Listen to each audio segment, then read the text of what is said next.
അമ്മാ ബഅദ്. ഏറ്റവും ബഹുമാനാദരവുകൾ നിറഞ്ഞ ഉസ്താദുമാരെ, രക്ഷിതാക്കളെ, കൂട്ടുകാരെ, മുത്തുനബി മുഹമ്മദ് മുസ്തഫ സല്ലല്ലാഹു അലൈഹി വസല്ലമ തങ്ങളുടെ ജന്മദിനം കൊണ്ടാടുന്ന ഈ സുദിനത്തിൽ ഞാനും അവിടുത്തെ കുറിച്ച് അല്പം സംസാരിക്കുവാൻ ആഗ്രഹിക്കുകയാണ്. നാഥൻ തൗഫീഖ് നൽകി അനുഗ്രഹിക്കുമാറാകട്ടെ. ആമീൻ.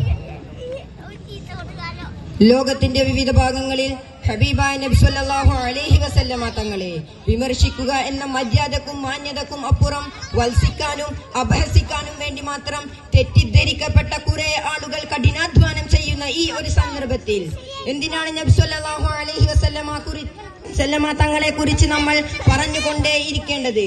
എന്തിനാണ് നബി സല്ലല്ലാഹു അലൈഹി വസല്ലമ തങ്ങളുടെ മദ്ഹ് പറയുകയും പറയിപ്പിക്കുകയും സമൂഹത്തിൽ പ്രചരിപ്പിക്കുകയും ചെയ്യേണ്ടത്?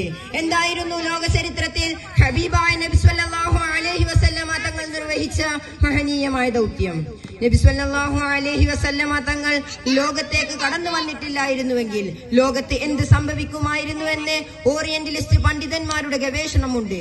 അതിനെ വളരെ മനോഹരമായി നിർവഹിച്ച് നബി സല്ലല്ലാഹു അലൈഹി വസല്ലമ തങ്ങളെ കുറിച്ചും തങ്ങളുടെ സാന്നിധ്യത്തെ കുറിച്ച് അനുഭവങ്ങളും അവർ വിശദീകരിക്കുകയുണ്ടായി.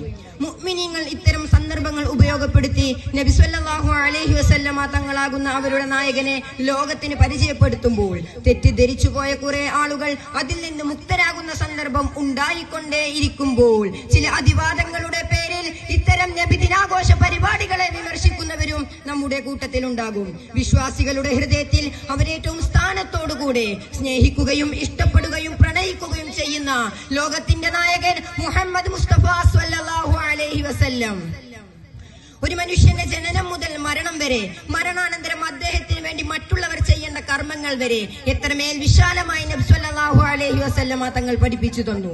മനുഷ്യന്റെ ഓരോ ചലനവും റസൂലിന്റെ നിയമങ്ങളുമായി ബന്ധിതമാണ്. അവൻ കാലെടുത്തു വെക്കുന്നത്, അവൻ വസ്ത്രം ധരിക്കുന്നത്, അവൻ പ്രാഥമിക ആവശ്യങ്ങൾ നിറവേറ്റുന്നത് പോലും റസൂൽ സല്ലല്ലാഹു അലൈഹി വസല്ലമ തങ്ങൾ പഠിപ്പിച്ചത് പ്രകാരമാണ്.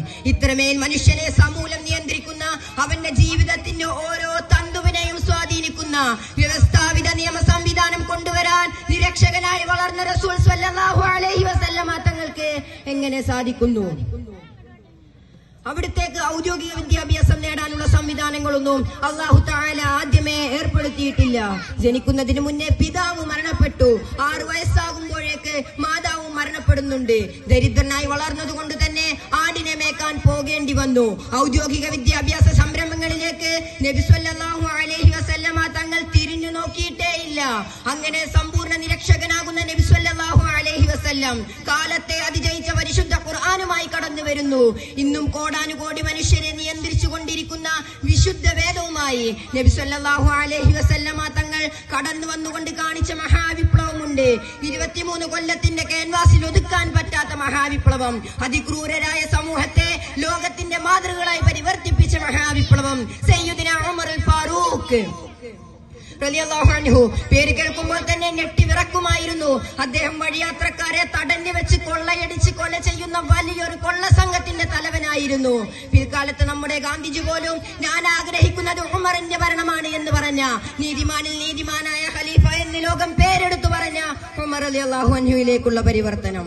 തന്റെ ദൗത്യം പൂർത്തിയാകുമ്പോഴേക്ക് യമനിന്റെ തലസ്ഥാനമായ സനഅ മുതൽ മദീന വരെ ഒരു സ്ത്രീക്ക് നട്ടപ്പാതിരക്ക് സമാധാനപൂർവ്വം സഞ്ചരിക്കാനുള്ള സാഹചര്യം വരുമെന്ന് റസൂൽ സ്വല്ലല്ലാഹു അലൈഹി വസല്ലമ തങ്ങൾ ഉച്ചയിസ്തരം പ്രഖ്യാപിക്കുന്നുണ്ട്. താൻ മാത്രം നിൽക്കുന്ന സന്ദർഭത്തിൽ ഇസ്ലാമിന് ഇത്ര പുരോഗതി വരുമെന്നും ഇസ്ലാം വ്യാപകമാകുമെന്നും ലോകത്തെ ഇസ്ലാം സ്വാധീനിക്കുമെന്നും എങ്ങനെയാണ് നബി സല്ലല്ലാഹു അലൈഹി വസല്ലമ തങ്ങൾക്ക് പറയാൻ കഴിയുന്നത്? അവരെ നബി സല്ലല്ലാഹു അലൈഹി വസല്ലമ തങ്ങൾക്ക് അല്ലാഹുവിനോടുള്ള ബന്ധം നമ്മൾ വിലയിരുത്തേണ്ടി വരുന്നു. മനുഷ്യന്റെ ഓരോ ചലനങ്ങളെയും നിയന്ത്രിക്കുന്ന ഒരു നേതാവ് ലോകത്തിനുണ്ടെങ്കിൽ അത് മുഹമ്മദ് റസൂൽ സ്വല്ലല്ലാഹു അലൈഹി വസല്ലമ തങ്ങളല്ലാതെ മറ്റാരെയും കാണാൻ കഴിയുകയില്ല. റസൂൽ സ്വല്ലല്ലാഹു അലൈഹി വസല്ലമ തങ്ങൾ നിർവഹിച്ച പ്രധാനപ്പെട്ട ദൗത്യം മഹിഷ സമാനമായ ഒരു സമൂഹത്തെ മനുഷ്യരാക്കി എന്നല്ല, മനുഷ്യർക്ക് മാതൃകയാക്കി എന്നുള്ളതാണ് അതിലേറ്റവും പ്രധാനം. റസൂൽ സ്വല്ലല്ലാഹു അലൈഹി വസല്ലമ തങ്ങൾ നിർവഹിച്ച കുറെ ഏറെ ദൗത്യങ്ങൾ പരിശുദ്ധ ഖുർആനിൽ അല്ലാഹു തആല പറയുന്നുണ്ട്. യഅ്മുറുകും ബിൽ മഅറൂഫ്, നന്മ കൊണ്ട് കൽപ്പിച്ചു. അവിടുന്ന് കൽപ്പിച്ചതൊക്കെയും നന്മയായിരുന്നു. വയൻഹാഹും അനിൽ മുൻകർ, തിന്മ വിരോധിച്ചു. വയുഹില്ലു ലഹുമുത് ത്വയ്യിബാത്ത്, നല്ലത് അനുവദിച്ചു കൊടുത്തു. വയുഹരിമു അലൈഹിമുൽ ഖബായിസ്, വൃത്തികേടുകൾ മുഴുവനും നിരോധിച്ചു. വയളഉ അൻഹും ഇസ്റഹും, പാപഭാരങ്ങൾ അവിടുന്ന് മനുഷ്യരിൽ നിന്ന് ഇറക്കി വെച്ചു. വലഅലാലുല്ലതി കാനത അലൈഹിം, നിയമക്കുരുക്കുകൾ കൊണ്ട് അവരുടെ പിരടി വളഞ്ഞു പോയിരുന്നു, ചങ്ങലക്കിട്ടുകൊണ്ട് ബന്ധിപ്പിച്ചതായിരുന്നു. റസൂൽ സ്വല്ലല്ലാഹു അലൈഹി വസല്ലം ആ ചങ്ങലക്കെട്ടുകളെല്ലാം അറുത്തുമാറ്റി മനുഷ്യരെ സ്വാതന്ത്ര്യത്തിലേക്ക് കൊണ്ടുവന്നു. വിവിധങ്ങളായ നിയമങ്ങളിൽപ്പെട്ട് അടിമ ജീവിതം നയിച്ചിരുന്നവരെ ഏക സൃഷ്ടാവിന്റെ അടിമത്വത്തിലേക്ക്, അഭിമാനമുള്ള ദാസ്യവേലയിലേക്ക് അവിടെ നിന്നും കൊണ്ടുവന്നു. റസൂൽ സ്വല്ലല്ലാഹു അലൈഹി വസല്ലമ തങ്ങൾ വിരോധിച്ച ഒരു കാര്യം എടുത്തു പരിശോധിച്ചാൽ അതിലേതെങ്കിലും അർത്ഥത്തിലുള്ള നന്മ കണ്ടെത്താൻ എല്ലാ മാനദണ്ഡങ്ങൾ ഉപയോഗിച്ച് നമ്മൾ ഗവേഷണം നടത്തിയാലും സാധ്യമല്ല. നമ്മുടെ മുമ്പിൽ ഉദാഹരണങ്ങൾ ധാരാളമുണ്ട്. മദ്യത്തിന്റെയും മയക്കുമരുന്നിന്റെയും കാര്യം മാത്രം നോക്കിയാൽ മതി. റസൂൽ സ്വല്ലല്ലാഹു അലൈഹി വസല്ലമ തങ്ങൾ അത് വിശദീകരിച്ചു. കുല്ലു മുഷ്കിരിൻ ഹറാം, അവിടുന്ന് തുറന്നു പറഞ്ഞു. ഇന്നമൽ ഖംറു വൽ മൈസിർ എന്ന് പറഞ്ഞിട്ട് മദ്യപാനം മുഴുവനും നിരോധിച്ചു. ലോകം നേരിടുന്ന ഏറ്റവും വലിയ വെല്ലുവിളിയാണ് മദ്യവും മയക്കുമരുന്നും. ലോകത്ത് ഏറ്റവും കൂടുതൽ ആത്മഹത്യ നടക്കുന്നത് മദ്യപാനം കൊണ്ടാണ്. കുടുംബ ഭദ്രത തകർത്തു കളയുന്നു, വിവിധങ്ങളായ രോഗങ്ങൾ വരുന്നു, സമൂഹത്തിൽ മനുഷ്യന് യാതൊരു നിലവാരവുമില്ലാത്ത നികൃഷ്ട ജീവിയാക്കുന്നു. പിതാവ് വരുമ്പോഴേക്ക് കൈപിടിച്ച് സന്തോഷം പ്രകടിപ്പിക്കേണ്ട മക്കൾ പിതാവ് വരുന്നല്ലോ എന്ന് പറഞ്ഞു ഓടി ഒളിക്കാൻ ശ്രമിക്കുന്നു. എല്ലാ ലഹരി പദാർത്ഥവും റസൂൽ സ്വല്ലല്ലാഹു അലൈഹി വസല്ലമ തങ്ങൾ കൃത്യമായി ഹറാം എന്ന് പറഞ്ഞ മദ്യവും മയക്കുമരുന്നും ലോകത്ത് എത്രമേൽ വിപത്താണ് ഉണ്ടാക്കിക്കൊണ്ടിരിക്കുന്നത്. വളരെ മാരകമായ മയക്കുമരുന്നുകൾ ഉപയോഗിച്ച് ഭ്രാന്തൻ അവസ്ഥയിലേക്ക് പോവുകയാണ് പുതിയ യുവത്വം. ചെറിയ സ്കൂൾ വിദ്യാർത്ഥികൾ മുതൽ ഉന്നത വിദ്യാഭ്യാസം നേടിയവർ പോലും ഇതിനെ അടിമപ്പെടുന്ന വാർത്തകളാണ് നമ്മൾ കേട്ടുകൊണ്ടിരിക്കുന്നത്. സ്വതന്ത്ര ചിന്താഗതിക്കാരും യുക്തിവാദികളും ക്യാമ്പസുകളിലും സോഷ്യൽ മീഡിയകളിലും ഇതിന് വല്ലാത്ത പ്രോത്സാഹനം നൽകുന്നുണ്ട്.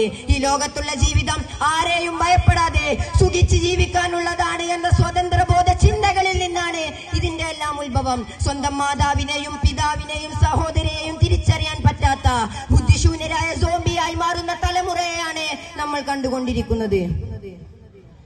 പ്രിയമുള്ളവരെ, ഈ വിപത്തിൽ നിന്ന് നമുക്ക് രക്ഷയായിട്ടുള്ള ഏക മാർഗം ഹബീബായ നബി സല്ലല്ലാഹു അലൈഹി വസല്ലമ തങ്ങളെ അണുവിണ തെറ്റാതെ പിന്തുടരുകയും നിസ്കാരം മുറ പോലെ നിർവഹിക്കുകയും അള്ളാഹുവിനെ ഭയന്നുകൊണ്ട് പരലോക ചിന്തയോടുകൂടി നാളെ റബ്ബിന്റെ മുന്നിൽ നിൽക്കേണ്ട സാഹചര്യം വരുവാനുണ്ടെന്ന് കരുതി ജീവിക്കണം എന്ന് എന്നോടും നിങ്ങളോടും പറഞ്ഞ് ഞാൻ എന്റെ വാക്കുകൾക്ക് വിരാമം കുറിക്കുന്നു. അസ്സലാമു അലൈക്കും വറഹ്മത്തുള്ളാഹി തആല വബറകാതുഹു.